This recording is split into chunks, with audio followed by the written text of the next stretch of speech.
All right, ladies and gentlemen, welcome back to the channel. I am Chase Corrington. If we're just meeting for the first time, thank you for being here. And today it is Wednesday, ladies and gentlemen, and you know what that means. We are going into more wisdom of the ages. Wednesday wisdom. We're reading from Dr. Wayne W. Dyer's Wisdom of the Ages, subtitled 60 Days to Enlightenment. But there's far more wisdom in here than the path to enlightenment itself. And this could take more than a couple lifetimes, not just 60 days, ladies and gentlemen. But today's topic that we're getting into, Wayne Dyer titles Inspiration. Inspiration, ladies and gentlemen. I always think of, what do you think of when the word inspiration comes up? I always think of what Wayne would talk about when it came to inspiration.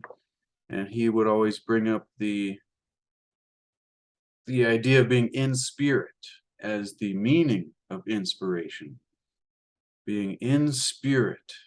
And so being in that part of yourself that is, that has the passion and the joy and gets into the activity that it is, whatever it is that you feel inspired by. And you go to a different place than just normal thinking when you are inspired. I think you let go of your fears and your worries and you feel more love. And, it's a unique state of mind to be in when you are in a state of inspiration.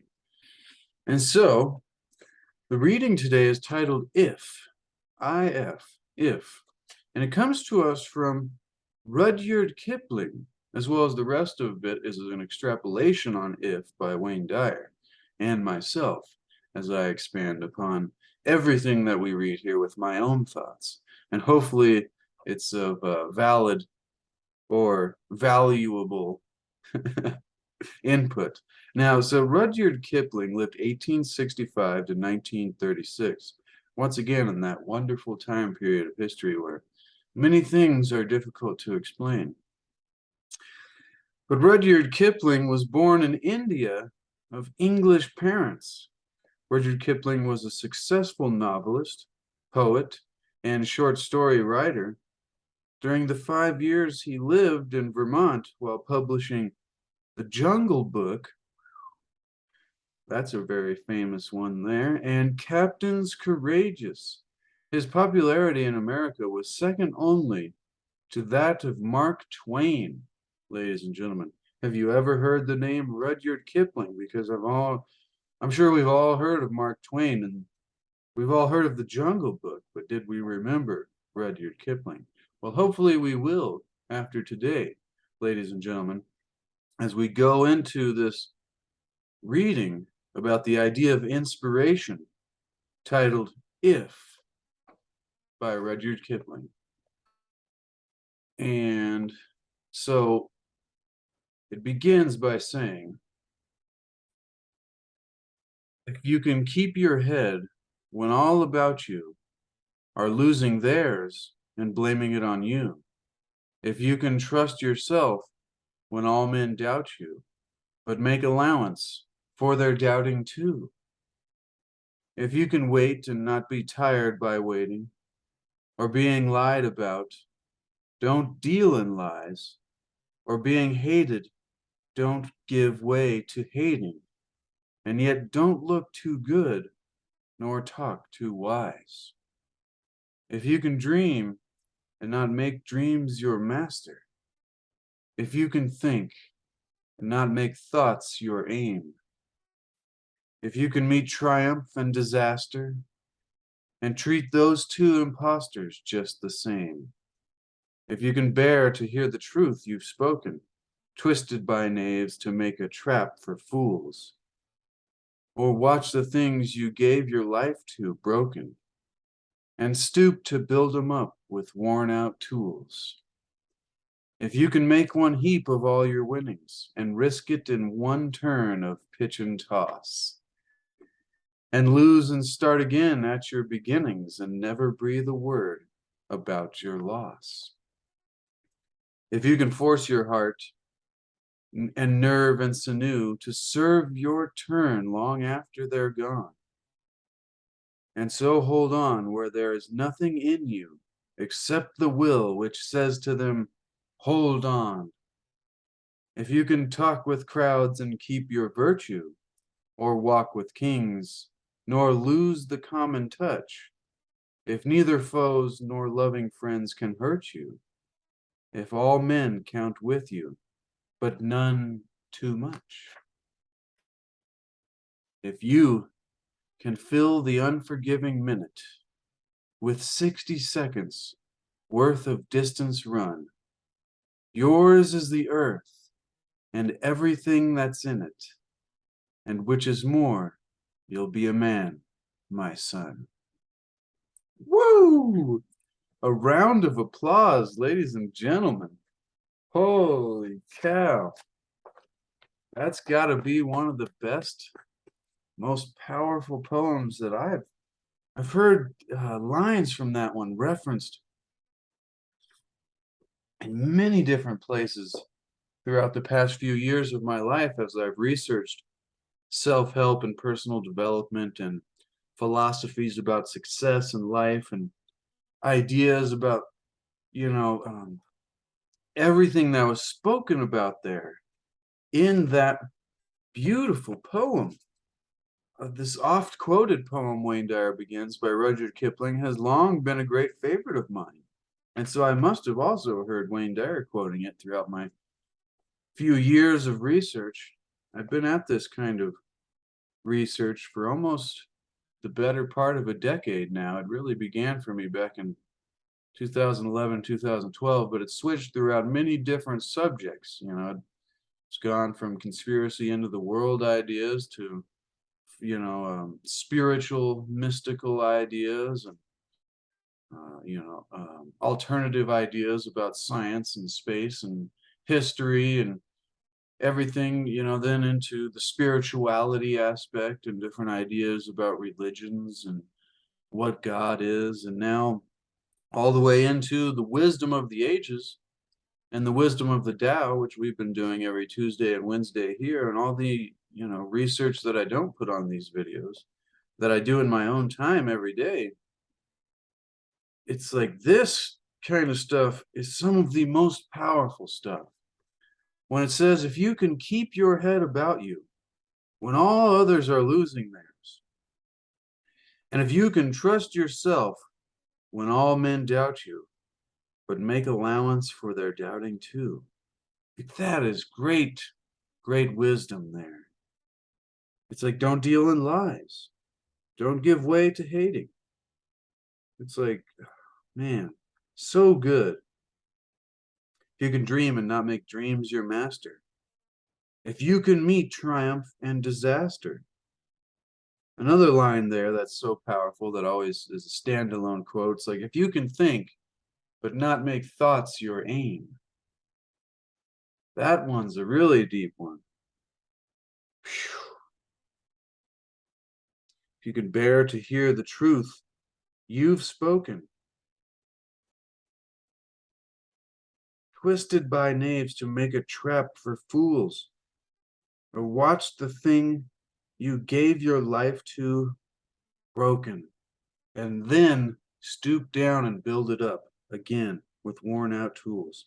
And then this one is always a reference into, people who are in entrepreneurship kind of ventures or trying to, do their own thing. And what happens if I fail? And it's like, if you can make one heap of all your winnings and risk it in one turn of pitch and toss, and then lose, so you lose everything, all you've had, and then start again at your beginnings and never breathe a word about your loss and build it up new. And that was something, that so many people that have this quality of success in life or have this ability to be successful in life, they always said, even if I had to start again, I could just build it again. And so that brings to my mind this idea of this inspiration, when you are inspired about something and it's not just the result that you're seeking after. And that is something we talk about so often on this channel. It's like, seeking after the result rather than doing what it is you're doing for the purpose of doing it, being in process and letting the results create themselves because you're so in process and enjoying the moment. As we always say at the end of both the Tuesday Tao videos and the Wednesday Wisdom videos, is like, make happiness the way.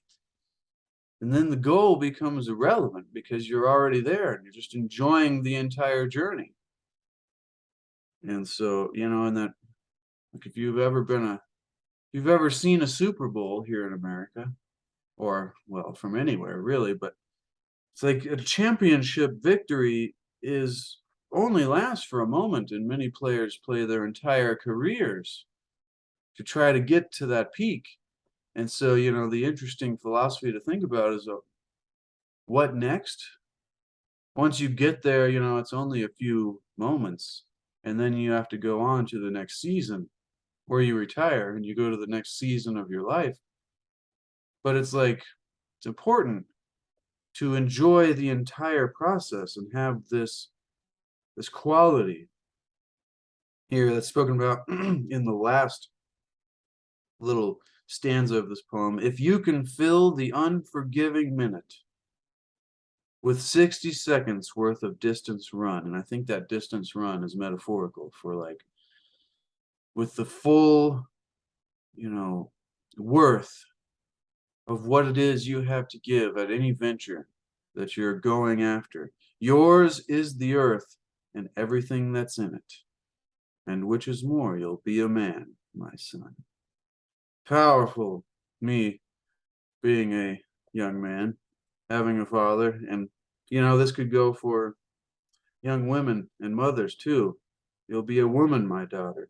But it's like, it's very powerful, this one. And I never even, you know, I didn't know where all these quotes came from. And I had no idea. Mm. Mm. Serve your long turn after they're gone. And so hold on when there is nothing in you except the will which says to them to hold on. It is this will. So let's dive into what Wayne Dyer now has to say in extrapolating upon this wonderful poem titled If by Rudyard Kipling. He begins, like I said earlier, by saying, this often quoted poem by Rudyard Kipling has long been a great favorite of mine. When I read it, I picture myself with any of my 8 children on my lap while I impart the wisdom of the ages, which is what we're doing here, ladies and gentlemen. For anybody who ever gets the chance to listen to these videos in the future or now, but this is being recorded for the future, so now can be any time. So hope you're having a great day, whether it's the morning, the afternoon, or the evening for you, ladies and gentlemen. And I hope you're getting value so far, and hope you got a nice beverage to enjoy this with me. And so continuing on, it's like he pictures himself imparting the wisdom to any one of his 8 children while he imparts the wisdom of the ages to his or her open and eager mind. And see, that's important when it comes into discovering great wisdom and great life lessons that can change your life in just a moment, is having that open and eager mind. See, when the student is ready, that is when the teacher appears, as the great Zen philosophy goes. And so an open and eager mind. In this fantasy, Wayne Dyer continues, my children listens intently while I describe the secrets of the universe, as though I am the enlightened master who has discovered them through a lifetime of struggle, and now with fatherly wisdom pass them on to the next generation, who will use this knowledge to transform their world into fantasy, he says. Rudyard Kipling's poem, If, does indeed inspire such a vision whenever I hear it. But it is purely a fantasy of mine, Wayne Dyer says. I have discovered truth in many of the tidbits of advice Kipling offered to his son in this poem, but I frankly still work on applying this kind of advice in my own life every day. And see, that's the key thing, I think, here, ladies and gentlemen, is that despite this being a teaching or a lesson that we could give to anybody else, the most important thing is for us to begin to do this for ourselves in our own lives. I'm sorry about the intense brightness we got going on. It's just a bright, sunny, beautiful day out there. So I hope it's beautiful out wherever you are, ladies and gentlemen. And if not, then I hope you're feeling beautiful. There's this one guy I work with. He says, even when it's snowing and raining or whatever it is, he goes, "It's a beautiful day. Another beautiful day." And I love that. It's good philosophy. He goes, "I'm not talking about the weather." But see, this vision of this beautiful idea, of this great wisdom, is not for us to give to others only, but for us to create in our own lives so that maybe we can inspire others to want to create it for themselves in their own lives.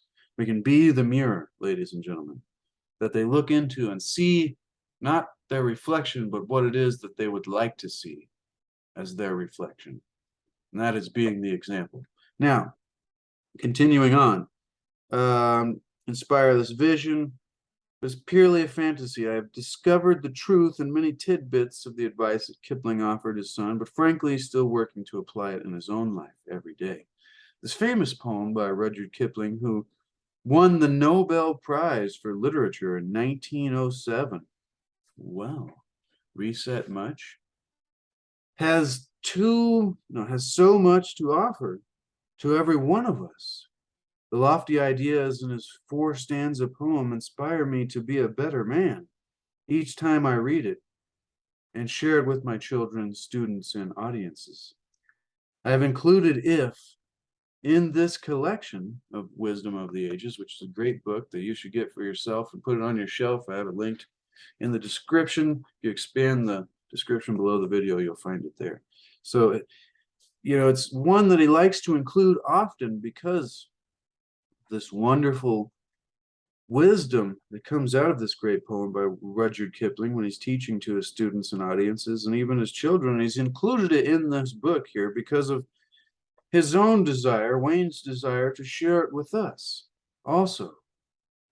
That is, he wants us to feel inspired not only to be able to help others improve their own quality of life.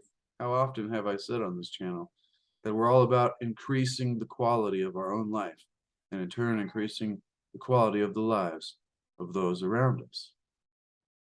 But also to feel inspired to become a better person ourselves.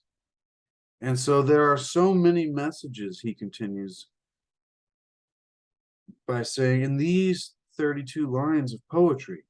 And that's what I was saying when I first read it, ladies and gentlemen, is it's like, there is like 20 different quotes out of these 1, 2, 3, 4 stanzas of great poetry. It's just many, many lessons, a lifetime worth of teaching in such a short, wonderful poem that I never, it's something that people, hey, what's a great poem to quote? I wouldn't have known till now if by the dude who did the Jungle Book, Rudyard Kipling. It's easier to remember the Jungle Book. And now I look at the Jungle Book with a new respect because the author was such a fantastic, how would you describe it? Such a fantastic mind with great lessons and great knowledge and wisdom. And so, as Wayne was saying, there's so many messages in these 32 lines of poetry. He says, let me tell you what inspires him. Let me tell you what inspires me in this poetic advice. He says, I am inspired by the idea of being self-directed enough to maintain my own sense of balance and integrity when I do not allow myself to become part of the madness around me. Irrespective of what others might think, be yourself is the advice, not only here, but in many of the selections in this book. And when Wayne is able to do so, being himself, when I am able to do so, ladies and gentlemen, and think of when you yourself are able to do so, when you're able to just be yourself without judging those around you, says, I feel heartened, heartened, like in your heart. You begin to feel true love, a heartfelt love that goes out to the world. I added those few words to try to explain heartened. He says, I want my children and any others who may decide to make me their teacher to cultivate their personal integrity and balance in the face of any and all circumstances. And that is the real goal of a lot of this work that we do here, trying to increase the quality of our lives through philosophy and spirituality and psychology and and many other subjects that we go into, including inspiration here today. And it's like it's that idea that we may be able to cultivate this level of personal inner strength, inner quality, inner ability, inner integrity, and balance, and harmony, and love, and joy, and peace, and all the great things that we're learning about and going through every day, or twice a week. I'm doing it every day in my life, and hopefully it expands throughout the rest of your week, not just here on Tuesday and Wednesdays with Tuesday Down, Wednesday Wisdom. And eventually we'll do more things once we get the studio going and all kinds of stuff. But it's like that we can face any and all circumstances with this integrity and balance and harmony that we cultivate within ourselves, this power, you might call it, this force, this ability that we have created through practice. Quality of life, ladies and gentlemen, that's what it's all about. And if I said this before, somebody I worked with was asking me about it, and I said, I'm just obsessed with trying to increase the quality of life. And they're like, well, that's a great thing to be obsessed with. I thought that was a funny way to put it. I was like, yeah, you're right about that. But it's like, going back to what was being said there, Wayne continues by saying, I am inspired when I am able to use the hypocrisy he encounters to remind him of how much he dislikes hypocrisy.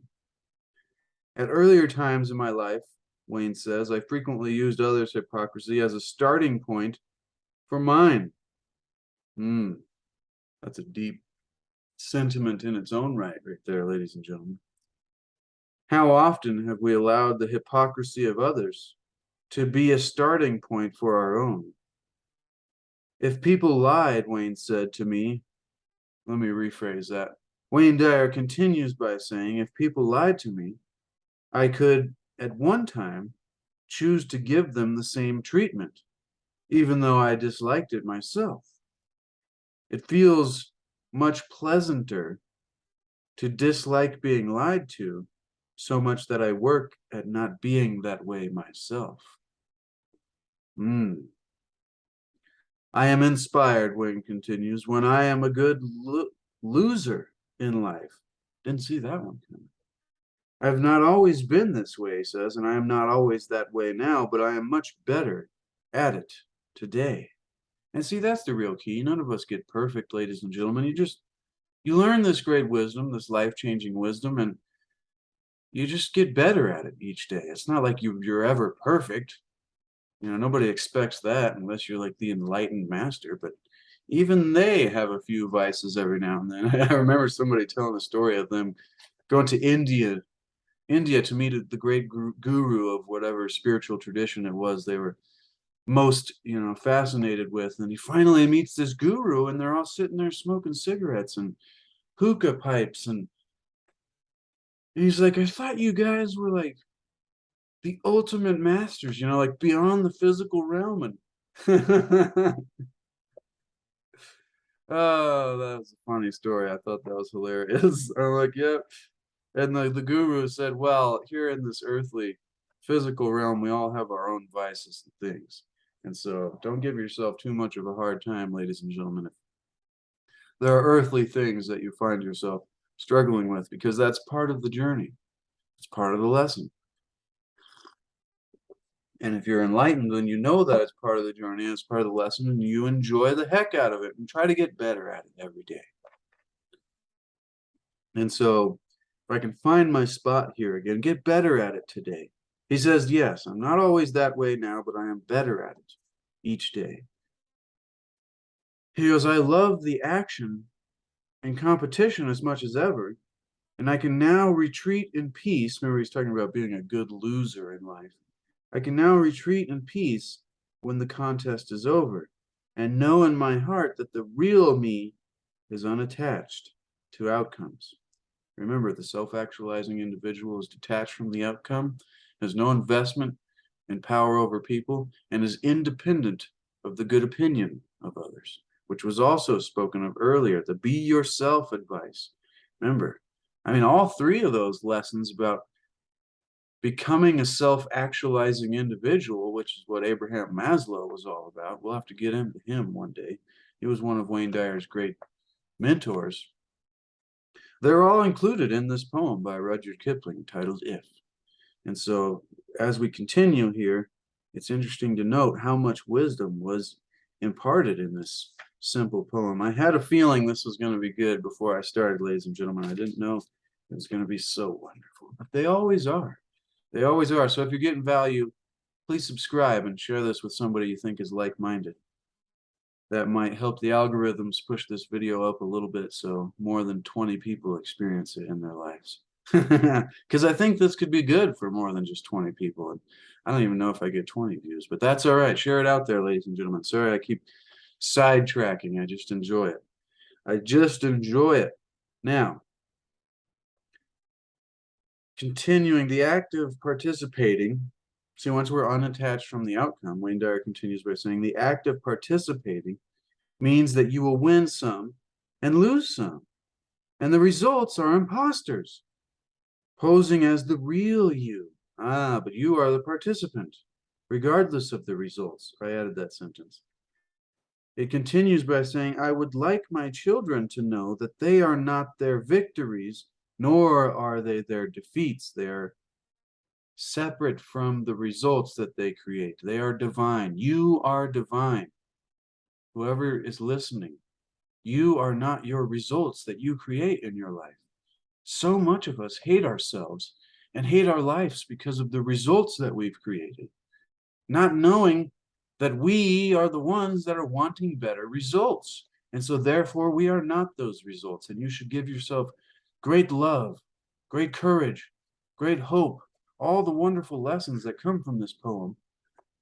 Give that to yourself, knowing that you are not the results that you create in your life. You can transcend them. You are not the choices you've made in your life. You can change them. You can, well, you can't change the past, but you can begin to go down another street. That was a reference to a poem that, is, I forget the exact author or whatever, but it was like, it was a short story about enlightenment and this person's life. And it was like how they go down the same street and there's always this hole in the sidewalk and they fall in the hole and then they fall in the hole again. And they realize, at first they're like blaming something else. Oh, it's not my fault. There's just a hole in this. And then they're like, oh, I fell in the hole again, but it's still tough for me to get out. And then they're like, I knew it was there. I fell in the hole again. It was a habit, but I know it's my fault. And then I get out easy. And then the final thing is I walk down another street. You know the holes in the sidewalk. You know you don't want to fall it again. You know you're prone to falling in the hole. So you walk down another street. That was that lesson. I don't know where that came from. I love that kind of stuff, ladies and gentlemen. If you can't tell, this is like my life. I think about this stuff even when I'm just hanging out listening to sports radio or whatever it be at work. I'm like, man, the philosophies of but so it's important to spend time on these kind of things in our lives, ladies and gentlemen. So that ramble that I just did came from what was being said by Wayne Dyer there, that he would like his children to know that they are not their victories and not their defeats. And he continues now by saying, I feel terrific when I can read a lousy review of one of my books and honestly feel pretty much the same as when I read a glowing review, independent of the good opinion of others, ladies and gentlemen. Trust me, Wayne says, I haven't always been that way. I used to ask my agent, where am I on the bestseller list? Now I know the difference between myself and my books, and I don't ever inquire. But if I did, I now know to ask, where is my book on the bestseller list? What? Ah, see the difference there? It's not where am I? Where am I? How I value myself, how I judge myself, who I am. It's not that. It's where is my book? I am separate from that. I am great already and fine in my own purposeful journey. As you create purpose for yourself, you can begin to become detached from the results that you create just because you're in the process and you're fine with it and you're liking the process. I used to get real upset about how few paintings I sell, and I still is a bothersome thing to me, but I'm trying to be on purpose. I'm trying to be disconnected from the outcome. So, I've taken a break and put more time into this here and, other areas of my life and things that I'm pondering and thinking and going through. And I'm trying to let go of the results and then come back into a place of comfortability and flow and enjoyment just for the practice of painting itself, not how many paintings I could sell. And so, that's a whole thing that we have to go through in different areas of all of our lives, whether it be any pursuit. And so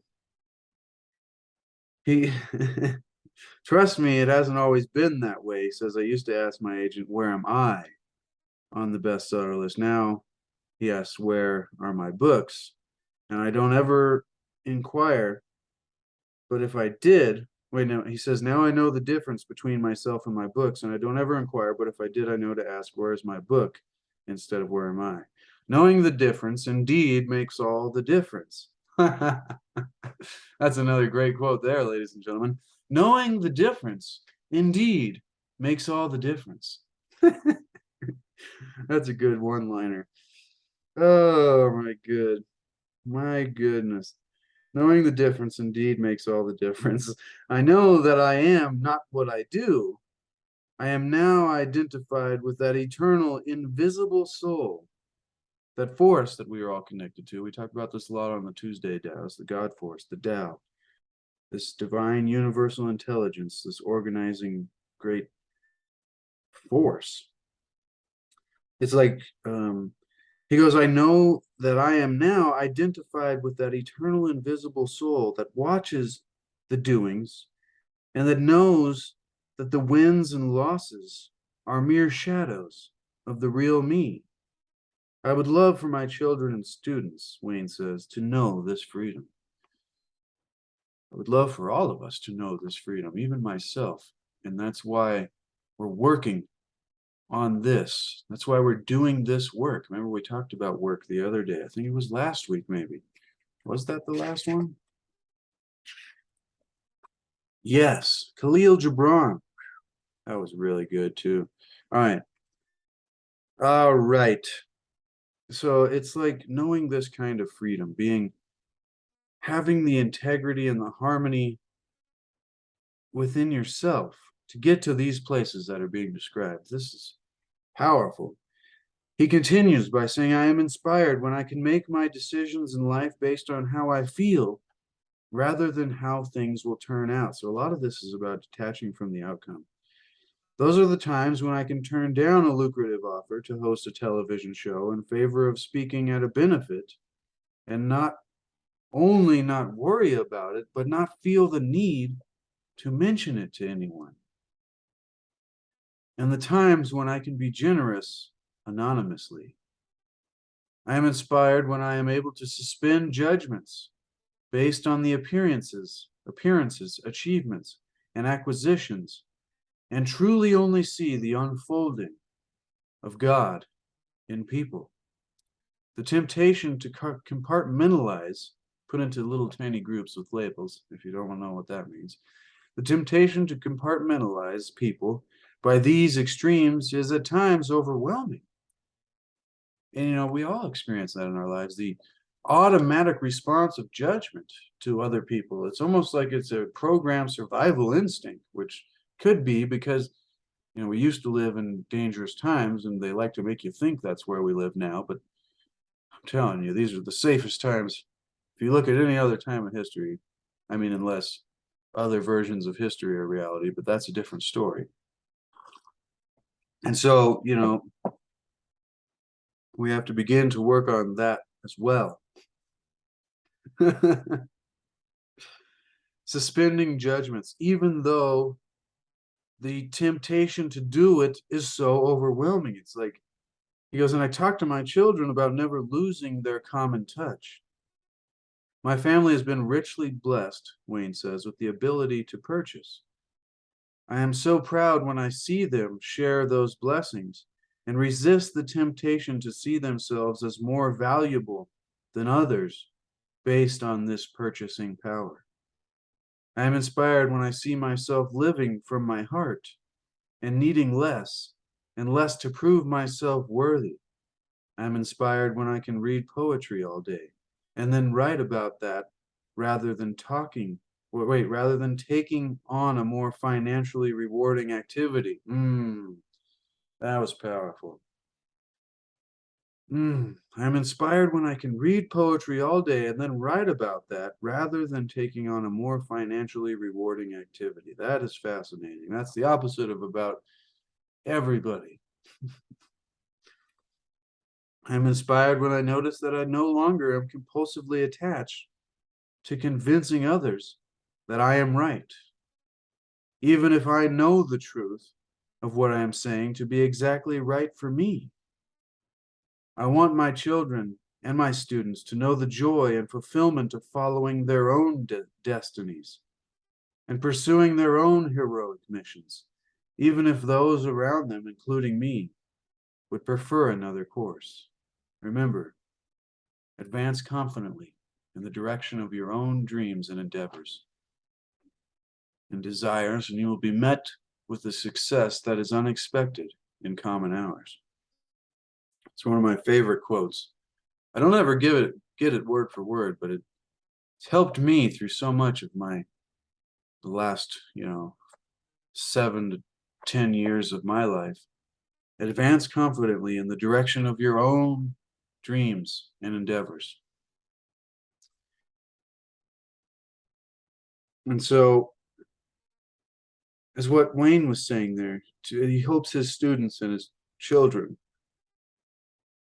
that they can know the joy and fulfillment of following their own destinies and pursuing their own heroic missions, regardless of what others around them think and what others around them would prefer as another course that they should take.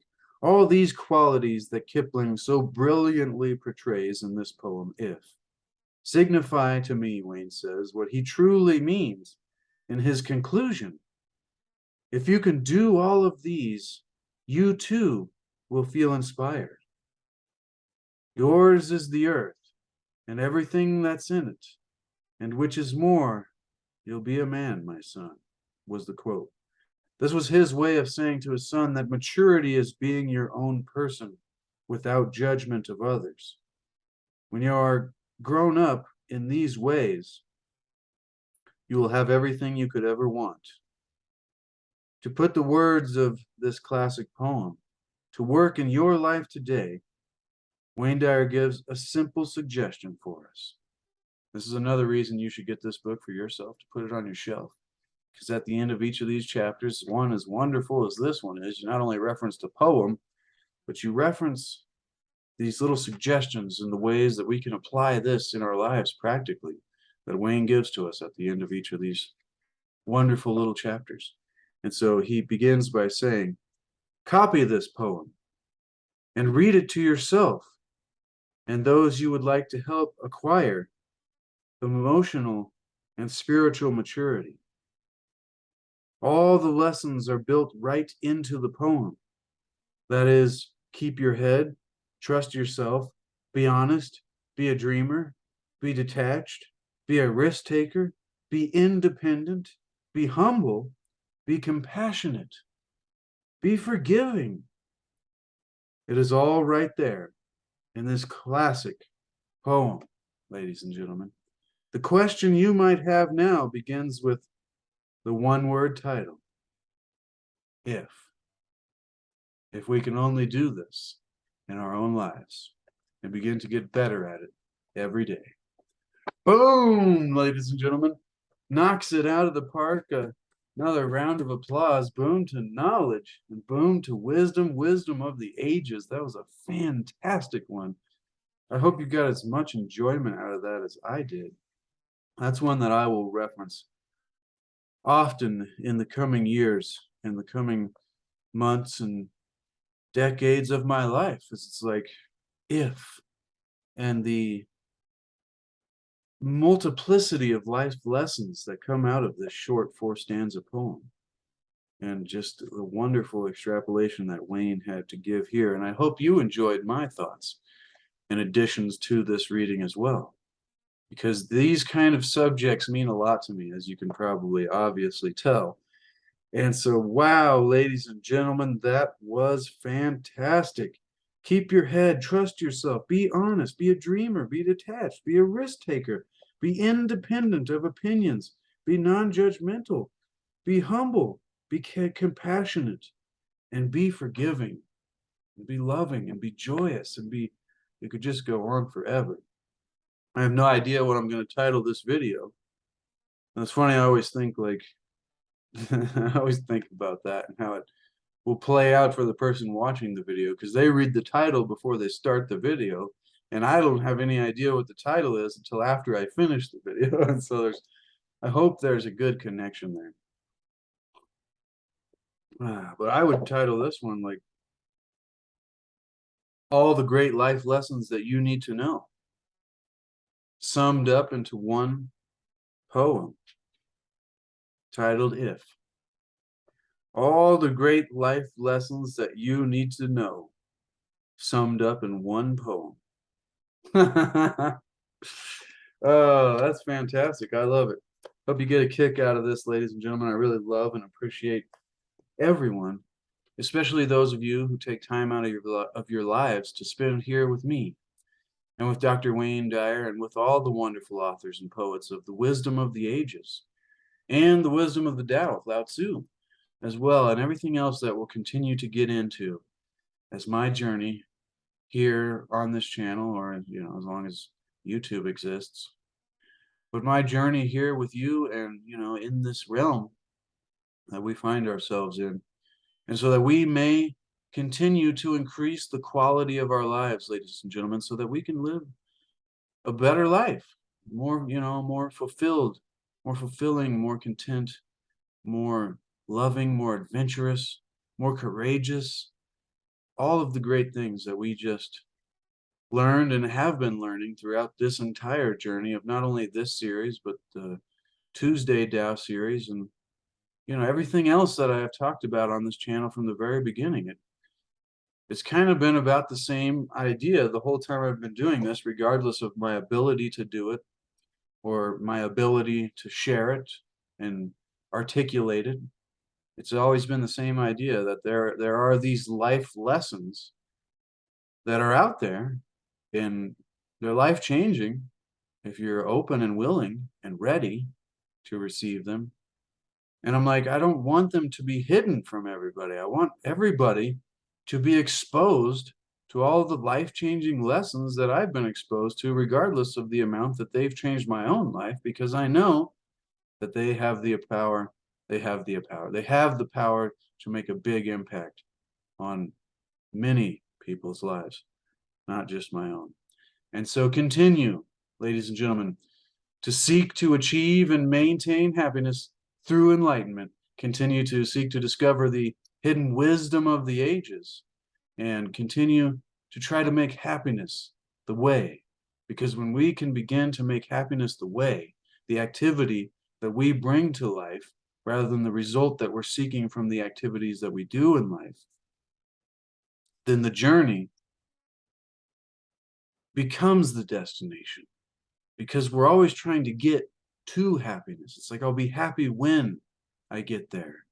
After all of And when we can begin to make happiness or joy or, purpose or reason what it is that we bring to life, then the destination becomes irrelevant because we're already there, ladies and gentlemen. And then the entire journey is wonderful. Once again, thank you so much, ladies and gentlemen. Be sure to like, that helps us in the algorithms. Be sure to subscribe and share this with more people. I'm so happy and grateful. We've got up to 205 subscribers now because I've been at like 198 and 200 for like a year plus. I don't know how that's possible, but we've done it, ladies and gentlemen. We stayed perfectly even for over a year. And I've done a lot of videos in that time. So the fact that we have gained 4 subscribers, thank you so much to each and every one of you that have stuck with me throughout the time or have just joined us, because this journey is just going to keep getting better as we continue to learn more wisdom of the ages, wisdom of the Tao, and just great wisdom in general. And that can hopefully have a great impact on our lives and the lives of those around us. And so once again, expand the description. Thank you so much. Check out the links. You can also get yourself one of my landscape paintings. Also, more importantly, this book to support the author and his family, the late Dr. Wayne Dyer, unfortunately. Rest in peace, Dr. Dyer. You were the man. A lot of rounds of applause today. And so, all right. I'll see you next week, ladies and gentlemen. Love you. Thank you so much. No, no, no, no, no.